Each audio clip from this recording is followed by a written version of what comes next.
Source POV. Ang saya ko dahil pumayag siya na dumalaw ako sa kanila kahit na alam kong napipilitan lang siya pero at least pumayag siya. Kontento na ako at masaya. Pagdating namin sa bahay nila, nasa school pa ang dalawang bata. Patanghali pa lang at mamayang hapon pa ang uwian ng mga to. Ang kambal lang ang nandito nang makita ko sila. May kung ano na naman sa akin na hindi ko matukoy o maipaliwanag. Ang saya ko nang makita ko sila ulit. Hey little kiddos, sabi ko sa kanila. Daddy, tawag sa akin ng isang kambal. Nakita ko yung napaiwas ng tingin si Cassandra. You can call me daddy. Nakangiting sabi ko dito. Pasensya ka na, hindi nila alam ang sinasabi nila. Saad sa akin ni Cassandra. It's okay baby, mas gusto ko nga na dading itawag nila sa akin. Masaya ito sa sinabi ko, pumapalakpak pa to. Natuwa rin ako kaya hinalikan ko ito. Ang isang kambal ay tahimik lang. Ang gwapo ng kambal, siguro ay gwapo din ng daddy nila. Wala akong makuhang sagot mula kay Cassandra dahil siguro galit siya sa ama ng mga ito. Kinausap ko rin si Tita Nelia tungkol sa ginawa ko at alam ko na magagalit siya sa akin. Sinampal niya ako pero sinabi na wala na siyang magagawa dahil nagawa ko na. Kaya sana daw this time, pangatawanan ko na. Inabala kong sarili ko sa pakikipaglaro sa mga bata hanggang sa dumating na yung dalawang prinsesa ko. Kaya naging masaya ako lalo at hindi ko na napansin na gabi na. Dito na rin ako naghapunan dahil gusto na rin ng dalawa. Wala si tita kaya kami lang ang narito. Daddy, akyat na po kami sa taas. Sana daddy nandito ka pa bukas. Saad sa akin ni Bianca. Hindi alam ni daddy, si mama niyo kasi ang masusunod. Paliwanag ko sa kanila. Lambingin niyo po si mama. Sabi naman ng panganay ko at sabay silang humagikik. Tingin niyo gagana? Try niyo po daddy para malaman niyo. Sagot nila sa akin. Akyat na po kami daddy. I love you po. Paalam nila. Ang laming talaga nila. Kaya mahal na mahal ko rin sila. I love you both. Sagot ko sa kanila. Umakyat na sila sa kwarto nila at ako naman ay pinuntahan sa kusina si Cassandra. Kahit lambingin ko si Cassandra ay walang epekto sa kanya. Iniwan ko na lang siya sa kusina. Umupo muna ako sa sofa. Maya-maya lang idinala na niyang kambal sa silid nila. Lumabas din ito kaagad kaya pinuntahan kong kambal. Namangha ako nang makita kong silid nila. Masaya ako sa narating niya ngayon. Siguro kung hindi ko siya sinaktan ay kasama ko siya sa bawat tagumpay niya. Ang dati kong sekretary ay baker na ngayon. Owner ng Cassandra Licious. Sobrang layo na narating niya. Tumingin ako sa paligid. Maraming larawan na nakasabit at yung iba ay nasa itaas ng mga cabinet. Pictures nila sa bawat okasyon at gala nila lahat yon ay kasama nila si Drix. Hindi ko na naman maiwasang masaktan dahil aaminin ko na naiinggit ako kay Drix. Pumasok si Cassandra sa kwarto nila. Alam ko na nais na niya akong umuwi pero humiling pa rin ako na kahit isang oras lang. Pumasok ito sa banyo. Ako naman ay kinakausap kong kambal. Kiddos, it's time to sleep. Sabi ko sa kanila. Inayos kong kumot nila. Kinatapik-tapik ko ang pang-upo nila hanggang sa nakatulog sila. Ilang sandali pa'y narinig ko siyang tinatawag ako. Thor, pakikuha naman ng towel ko. Utos niya sa akin. Alam ko na nakalimutan niya ito dahil sa inis niya sa akin. Ramdam ko naman na naiinis talaga siya kapag nakikipag-usap sa akin. Ibinigay ko sa kanya ang towel. Pinagbantaan pa ako na huwag daw akong sisilip. Natawa naman ako kasi hindi ko akalain sasabihin niya yon. Samantalang nakita ko na yun ng ilang beses. How I wish na makita ko ulit ito. Sobrang namiss ko na siya at dahil sa naisip ko, unti-unti na namang nabuhay at tumatayong hindi dapat tumayo. Ang tagal na niya sa banyo pero hindi pa rin ito lumalabas. Kaya tumabi muna ako sa mga bata. Ipinikit ko mga mata ko at nagpanggap na tulog. Nang marinig kong pagbukas ng pinto sa banyo ay nagkunwari akong tulog. Sinilip ko siya at nakita ko nakatapis lang siya ng towel. Kahit nakatalikod ito sa akin at kahit likod lang niya ang nakikita ko ay nakakaramdam na ako ng init. Init na hindi ko na kinaya pang pigilan. Bago pa niya maibaba ang damit niya ay lumapit ako sa kanya sabay pulupot ng braso ko sa bewang niya. Sinusubukan pa niyang pigilan ako pero hindi ko na kayang magpigil pa. Binuhat ko siya papunta sa sofa at doon ko siya inangkin na parang walang bukas. Sobrang sabik ako sa kanya na parang ayoko nang tumigil dahil baka hindi na ito maulit pa.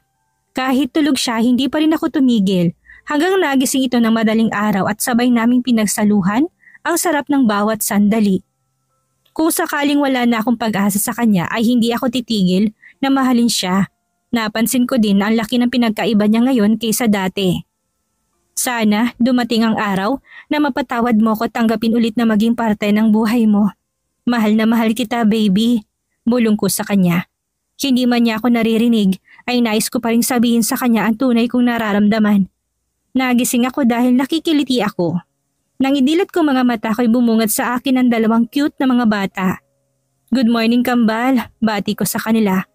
Good morning, daddy, sabi sa akin ng isang kambal habang isa ay hinalikan ako sa pisngi. Napangiti ako, tinalikan din silang dalawa. Habang pinagmamasdan ko sila ay hindi ko mapigilang hilingin na sana ako na lang ang daddy nila. Minsan, gusto ko na magpatingin baka may diferensya ako dahil noong magkasama pa kami ni Cassandra ay bakit hindi kami nakabuo. Kung nakabuo sana kami baka hindi ako naging duwag at ipinaglaban ko siya. Pero huli na para magsisi ako dahil nangyari na't nandito ako sa sitwasyong ito. Bumangon ako at kinarga ko silang dalawa. Bumaba din kami at bumungad sa amin si tita na naglilinis. Good morning po, tita. Good morning din, iho. Mabutit dito ka natulog. Kamusta kayo ni Cassandra? Tanong niya sa akin. Tulog pa po, tita, at tungkol sa tanong ninyo, hindi ko pa po alam. Hindi ko pa po masabi kung okay na po kami. Mamaya na ako uuwi. Ako na muna magbabantay sa mga cute na babies na to. Sagot ko kay tita habang karga pa rin ang kambal. Okay, sige, at ako'y mamamalengke muna. Sige po, tita, ingat po kayo. Umalis na si tita at kami na lang natira dito sa bahay. Bumaba na rin ang dalawang bata. Nilapag ko muna sa crib ang kambal at inayos ko mesa para makakain na kami. Habang kumakain kami ay humiling ang dalawa ng ice cream kaya sabi ko'y bibili kami pagka-uwi ni tita. Daddy, pwede mo po ba kaming ibili ng ice cream? Of course naman. Bibili tayo kapag nakauwi na si tita. Sa ngayon, finish your food, okay? Yay! Sabi ng kambal na dalawa. Nakisali din ang kambal. Nang dumating si tita'y kaagad kaming lumabas ng bahay para pumunta sa bilihan ng ice cream. Nang paalis na kami ay may babaeng lumapit sa amin na nagpakilalang Martha at nilalaro nito ang mga bata kaya inaasahan ko naman na kaibigan to ni Cassandra. Dahil kilala ko siyang pala kaibigan, wala naman akong interes sa babae at nang magpresenta itong sumama sa amin para daw may magbuhat sa isang kambal ay pinagbigyan ko naman. Pero mali palang desisyon ko na isama ito dahil pagkarating namin sa bahay ay masamang tingin. Agad ni Cassandra ang bumungad sa akin. Alam ko rin ang galit ito at lalo itong nagalit na makita niyang karga ng babae ang isa sa kambal. Dahil sa mali kong akala ay nagalit ito sa akin. Akala ko lang din na nagsiselos to sa akin. Natuwa na sana ako sa part na sa akin siya nagsiselos. Pero mali ako dahil kay Drix pala ito. Sobrang nasaktan ako pero hindi ko pinahalata sa kanya.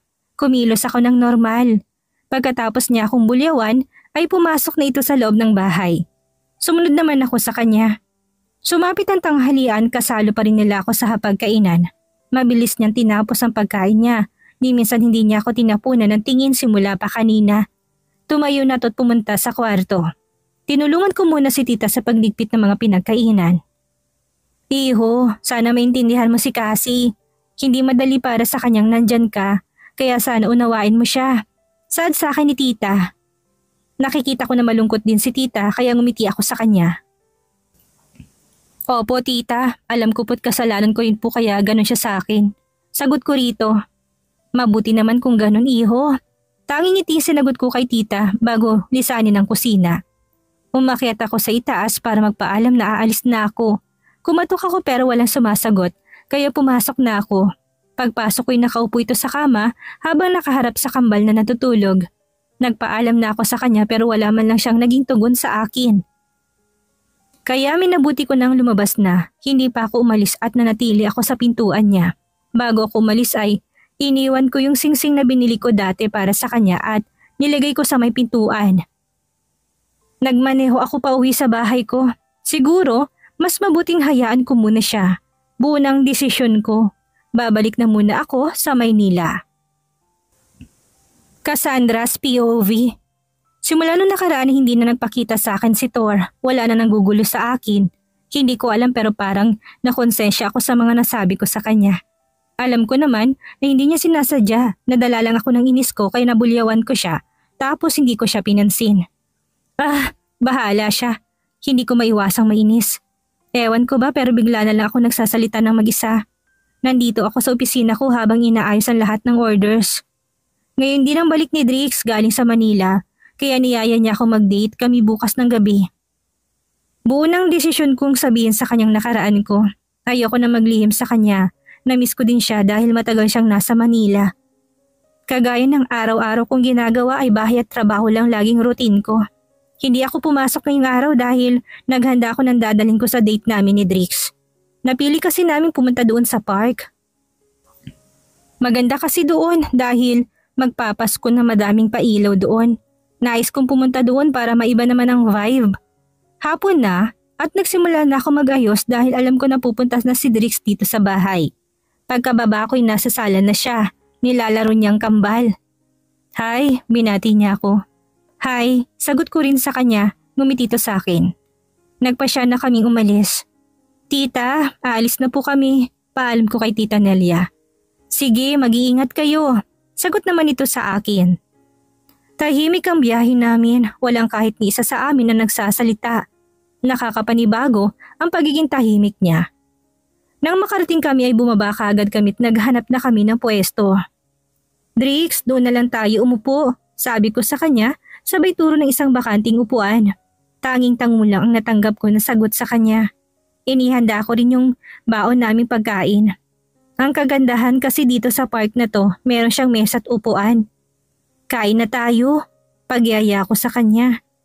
Drix, may problema ka ba? Tanong ko rito dahil hindi ko na matiis ang pagiging tahimik niya. Wala, Sunny, pagod lang ako, sorry. Sagot niya sa akin. Siguro nga, sorry kung niyaya pa kita dito. Kahit na alam kong busy ka. Ang totoo kasi niyan, hindi ko alam kung saan ako magsisimula. Drix, ayaw ko maglihim sa'yo. Kaya sasabihin ko ng lahat. Ang totoo kasi niyan si Thor, malaki ang parte niya sa nakaraan ko. Panimula kong kwento sa kanya. Nag-apply ako sa Montemayor Company bilang sekretary ni Thor. Nagtrabaho ako para sa mga anak ko. Wala sa isip kong pumasok sa isang relasyon. Mahirap ang naging unang mga linggo ko doon dahil lagi na lang galit si Thor. Napakasuplado niya at mainitin ang ulo. Pero nagdaan ng ilang buwan ay nakakatanggap ako ng mga bulaklak mula sa hindi ko kilala at huli ko nang nalaman na sa kanya pala yung galing. Habang tumatagal, hindi ko na malaya na nahuhulog na ako sa kanya. Pero pilit ko nilalabanan ng damdamin ko para sa kanya kasi si Jamair yung best friend niya na may gusto sa kanya. Ang buong akala ko'y magkasintahan sila pero mali ako dahil isang beses may tumawag sa akin na waiter. Sinasabi na dinampot siya ng mga pulis dahil nakipag-away siya at pumunta naman ako ng presinto. Noong gabi na yun, doon nagsimulang relasyon namin. Tinago namin ang relasyon namin sa office. Walang kahit sinong nakakaalam sa relasyon namin. Tumagal kami ng ilang buwan at masasabi ko na masaya kaming dalawa. Tanggap niya mga anak ko. Kaya daddy ang tawag sa kanya nila Fiona at Bianca. Akala ko magiging masaya kami lagi pero nagkamali ako dahil nung araw na lumabas kami bilang isang pamilya, ay doon din nabunyag kay Jamair ang relasyon namin. Galit na galit ito at nagbanta siya. Pinatawag si Thor ng daddy niya at simula noon, hindi niya ako tinawagan o kinausap. Pumasok ako sa office pero tinanggal nila ako bilang sekretary at ginawa nila akong encoder. Tinanggap ko yon dahil kailangan ko ng trabaho. Naniniwala ko na may pag-asa pa sa aming dalawa pero mali ako. Dahil nagkikita pa rin kami sa office pero parang hindi niya ako kilala. Para lang akong basurang basta-basta na lang niyang tinapon.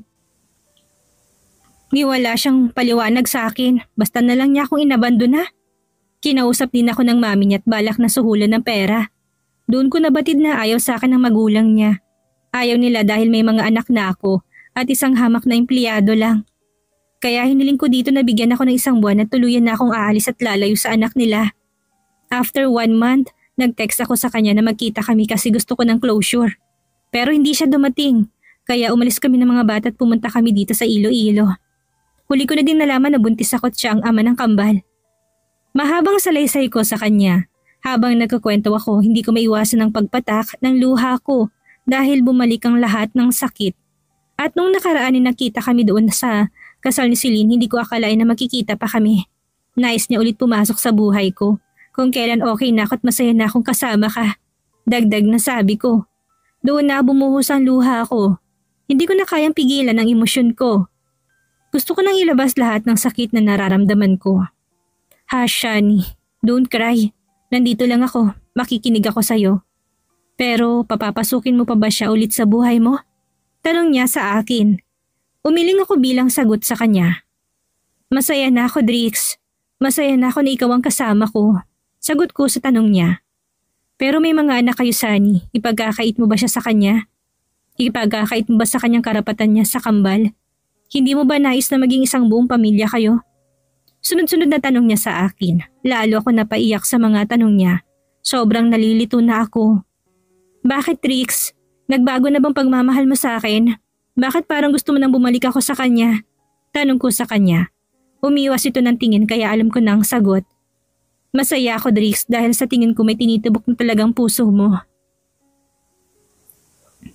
Hindi ko deserve na isang katulad mo. Thank you kasi lagi ka nandyan para sa akin, mas magandang sabihin na para sa amin. Simula noon hanggang ngayon, tuwing nahihirapan ako nalulungkot o masaya ako, palagi kang nandyan. Hindi ko alam, Drix, kung paano kita pasasalamatan. Sabi ko sa kanya habang umiiyak ako. Sani, lagi mong tatandaan na nandito lang ako at alam ko rin na hindi mo ako mahal. Naawa ka lang sa akin. Wala akong sama ng loob sa'yo. Ang makita kang masayay, yun ang magiging bayad mo sa akin. Nakangiting sabi niya. Kaya napayakap ako sa kanya habang panay ang iyak ko. Thank you, Drix. Mahal kita pero bilang isang kaibigan lang. Patawarin mo ko kung hindi ko nasuklian ang pagmamahal mo sa akin. Alam ko't walang dapat sisihin kundi ang sarili ko. Malinaw ang lahat noon. Sinabi mo sa akin na hindi ka handa pero nagpumilit pa rin ako. Aniya sa akin. Ang kulit mo kasi, sad ko naman sa kanya. Tumigil ka na sa pag-iyak, baka mamaya akalain nila inaaway kita. Gusto ko na nakangiti ka palagi kasi kapag umiyak ka, pumapangit ka. Sabi niya sabay tawa ng malakas. Sa inis ko hinampas ko siya. Tumigil ka na nga dyan sa kakatawa mo. Napansin ko bakit parang ang dali lang sa'yong bitawan ako. Akala ko ba mahal mo ko, pero bakit ganyan ka? Sinadya kong tunog tampo ang boses ko pero tumawa lang to sa akin. Hindi naman, Sani. Sagot ito sa akin sabay iwas ng tingin. Teka nga. Ilang linggo lang tayong hindi nakita pero ganyan ka na. Aminin mo nga sa akin, in love ka na ba at sinong babae? Tanong ko sa kanya. Oo, in love nga yata ako. Pero hindi ko kilala, naka one night stand ko noong kasal ni Celine. Kaya nga hinahanap ko pa ngayon kung sino siya dahil hindi ko maalala yung mukha niya. Pag-amin niya sa akin. Sira ulo ka. Paano ko nabuntis mo yun? Kawawa naman yung babae. Sira ulo ka. Sabi ko sa kanya sabay binatukan ko siya sa ulo. Aray naman, Sani. Kaya nga hinahanap ko na. Sagot niya sa akin habang hinihimas ang parteng binatukan ko.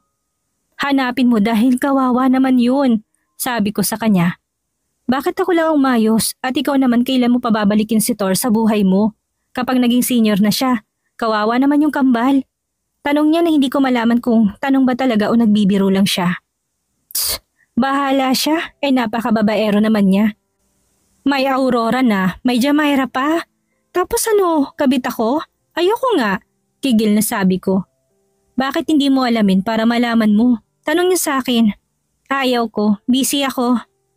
Kung kami talaga tatanggapin ko, pero sa ngayon gusto ko muna makasiguradong tamang desisyon ko na pabalakin siya sa buhay namin. Hindi ko na nais na maulit ang nakaraan. Ani ko rito.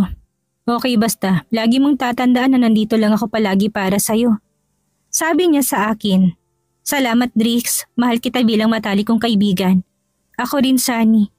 Saad naman niya, ang buong akala ko malulungkot ako pero hindi pala dahil masaya ako para kay Drix.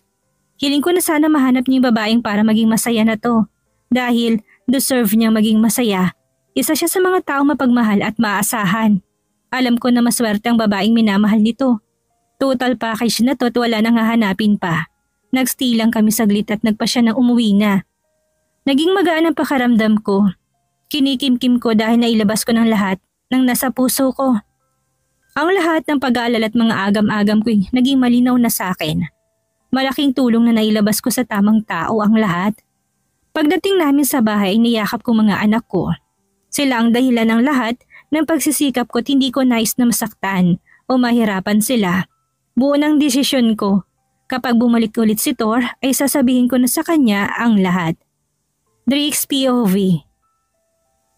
Sa ilang buwan na nagdaan ay lagi ko nakikitang babae na buntis sa tapat namin. Nag-aayos sila lagi para sa bake shop na bubuksan nila. Natutuwa ako sa kanya kasi lagi na lang siya nakangiti. Napakamasiyahin niya.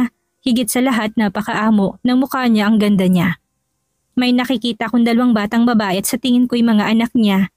Malaki na rin ang tiyan niya pero kahit minsan hindi ko nakita na may kasama siyang lalaki o asawa niya.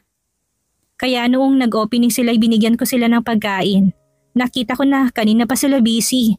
Sabi pa sa akin ng inutusan ko nahihiya daw itong tanggapin pero nung huli ay tinanggap din. Chef, nahihiya po si Miss Ganda na tanggapin yung bigay ninyo. Ito po pala pinabibigay niya sa inyo. Sad sa akin ng staff ko. Okay, thank you. Sabi ko dito sabay kuha ng box ng cupcakes. Ibinigay kong iba sa staff ko. Kumain din ako ng isa. Sobrang sarap pala ng gawa nilang cupcakes. Gusto kong sabihin si mami na sa kanila na lang bumili. Hindi ko maintindihan pero parang hindi na bubuong araw ko kapag hindi ko siya nakikita. Araw-araw ay palihim ko tong sinisilip. Ilang buwan na nakakaranas simula nang maging magkaibigan kami ni Cassie. Lahat ng magandang katangian ay nasa kanya na. Hindi ko talaga makakalimutan yung ginawa ko noong gender reveal party. Na tuwing binabalikan namin yun ay tuwang-tuwa talaga siya. Minsan sinasamahan ko siya sa check-up niya, pati na sa pamimili ng mga gamit ng baby at kasama ako. Kilala rin siya ng pamilya ko at magkasundo silang 2 ni mommy. Lagi din nila akong binibiro kay Cassie. Aaminin ko na may pagtingin ako sa kanya pero natatakot akong ipagtapat sa kanya. Isang umaga pinuntahan ko siya dahil may pinadala si moming pagkain. Hindi kasi sila nakapunta sa bahay. Paalis na ako nang bigla na lang itong sumigaw na manganganak na siya. Drix, manganganak na ako! Hindi ko talaga alam ang gagawin ko at natataranta na rin ako. Minsan napapamura ako dahil naawa ko sa kanya dahil kitang-kita sa maganda niyang mukha ang sakit at hirap. Pinapatay ko na sa isip kong tatay ng mga anak niya. Dahil bakit niya iniwan ang mga ito? Pero ni minsan hindi siya naikwento sa akin ni Cassandra. Malapit na kami sa ospital at sinisigawan na niya ako. Nabigla lang din ako at dahil sa pagkatarantay may mga nasabi akong hindi ko dapat sinabi. Nagsalita ito ng mahinahon at sinabi sa akin na pwede na akong umalis pagkatapos ko siyang ihatid. Ramdam kong lamig sa boses niya. Alam kong nasaktan ko siya dahil halata sa pananahimik niya. Nakikita ko na nasasaktan siya pero tinitiis niya para hindi na siya magsalita. Cassandra, I'm sorry. Hindi ko sinasadya yung mga nasabi ko. Sorry. Sasamahan kita hanggang mailabas mo sila. Sabi ko sa kanya. Okay lang, Drix. Totoo naman ang mga sinabi mo. Sagot niya sa akin. Pagkarating namin sa ospital, inasikaso kagad siya at dinala sa delivery room. Palakad-lakad ako sa labas dahil hindi ako mapakali. Naririnig kong bawat sigaw niya. Sir, pwede po kayong pumasok sa loob. Samahan po ninyo si ma'am. Tanong sa akin ng isang nurse. Shit, anong dapat kong gawin? Kausap ko sa sarili ko. Wala akong choice. Hindi ko siya pwedeng pabayaan. Sumunod ako sa nurse sa loob ng delivery room. Pagpasok ko kita ko talaga nahihirapan siya. Yung luhat pawis niya kitang-kita sa maganda niyang mukha. Lumapit ako, tinawakan ko siya sa kamay. Hinimas ko din ang tiyan niya at kinausap to. Babies, labas na kayo. Huwag niyong pahirapan si mami niyo. Cassie, you can do it. Kaya mo yan. Sabi ko sa kanya. Isang mahabang ere at lumabas na ang isang baby. Maya may sumunod ng isa. Nang tingnan ko si Cassie nakapikit ito habang may umaagos na luha sa mga mata niya. Congratulations, you made it. You're so brave. Bulong ko sa kanya sabay halik ko sa noon niya. Inasikaso na nila ang babies at ganun din si Cassie. Ako naman ay lumabas muna para ibalita kay tita at kay mommy na nanganak na si Cassie. Masayang masaya sila at susunod raw sila dito sa ospital. Ngayon ko nakita kung gaano siya katapang at lalo ako nahuhulog sa kanya. Dumaan ang mahigit 2 taon. At sa wakas ay nasabi ko na rin sa kanya ang tunay kong nararamdaman. Alam ko na hanggang kaibigan lang ang tingin niya sa akin. Please Sunny, hayaan mo kung mahalin ka. Hindi ako nagmamadalit, kaya ko maghintay kung kailan ka magiging ready. Inunahan ko na siya dahil ayaw ko marinig sa kanya na busted ako. Ikaw ang bahala, Drix. Yun ang tanging sagot niya sa akin. Kasal ni Celine at siya ang partner ko. Ang saya ko dahil ako ang nakakuha ng garter. Sumapit ang gabi't nag-inuman kami ng mga pinsan ko. Kinabukasan ay napabalikwas ako ng bangon. Nasa hindi ako pamilyar na lugar. Nasa hotel ako at anong ginawa ko dito kagabi? Ang naalala ko lang, nag-inuman kami ng mga pinsan ko at nalasing ako ng sobra. Siguro ay pumunta na lang ako dito na mag-isa. Kami naman ang may-ari ng hotel kaya alam ko na baka inasikaso ako ng mga staff namin dito. Bumangon ako habang hubot-hubad. Sanay na din naman ako matulog na walang damit. Siguro nainitan ako kagabi kaya naghubad ako. Nang iaangat ko ng kumot ay nagulat ako at nalito dahil may dugo sa bedsheet. Saan galing to? Tanong ko sa sarili ko. At nang may mga alaala na bigla na lang nag-flashback sa akin, mga alaala na mga nangyari kagabi. Sobrang lasing ako at pag-iawang-gewang na ako maglakad ng muntikan na akong matumba ay may biglaang umalalay sa aking babae. Pero sexy ito't hindi ko maalalang mukha niya. Inutusan ko tong mag-book ng room at nang pumasok kami ay hinalikan ko to sa pag-aakalang siya si Cassandra. Hanggang umabot kami sa kama pero hindi ko na naalalang mga sumunod na nangyari. At ngayon ay may dugo dito. Ibig sabihin ay berhan ko pa siyang nakuha? Sino siya? Bakit niya hinayaang makuha ko to sa kanya? Shit, mura ako sa sobrang frustration ko. Ngayon ko lang din nakita mga mensahe sa akin ni Cassandra.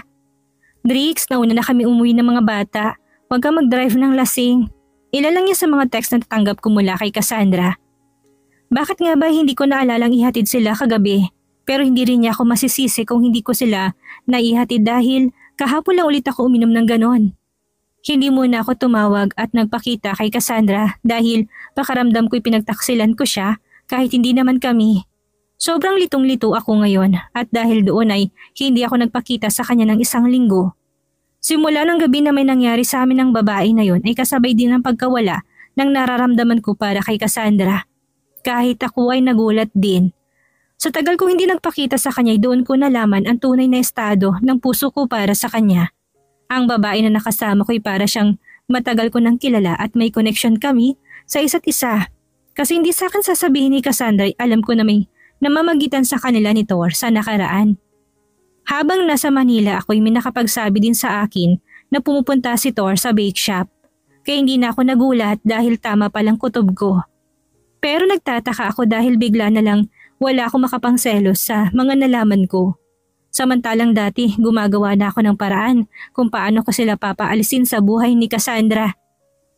Isang gabi niyaya ko nila Luis na uminom sa bar. Hindi ko inaasahan na nandun din si Thor at nag-usap kami. Sinabi niya sa akin na gusto niyang lumaban ng patas para makuha ang puso ni Cassandra. Hindi mo na kailangan pang sabihin sa akin yan bro. Ipaglaban mo siya, sabi ko sa kanya. Thanks bro, sabi niya sa akin. Hindi ko sinabi ang tungkol sa kambal dahil wala akong karapatan sa bagay na yon. Gusto ko na siya mismo makatuklas. Umuwi ako ng Iloilo at napagkasunduan namin ni Cassandra sa park at alam ko din na may gusto siyang sabihin sa akin. Nanatili lang ako nakikinig sa lahat ng kwento niya. Alam ko rin na sobra siyang nasaktan. Natanong pa niya ako sa lagay ng nararamdaman ko sa kanya. At sinabi ko naman ang totoo at masaya ako dahil wala naman kaming naging problema.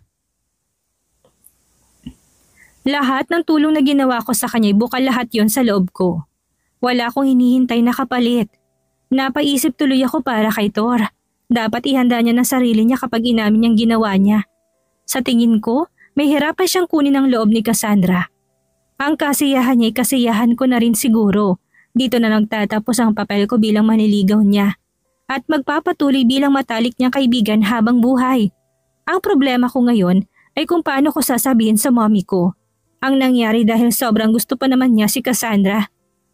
Ay, nasan ka na kasi babe? Bakit hindi ka nagpakilala sa akin o nagparamdam man lang? Nahihirapan tuloy akong hanapin ka. Kausap ko sa sarili. Sino kayang babaeng nakasiping ni Drix?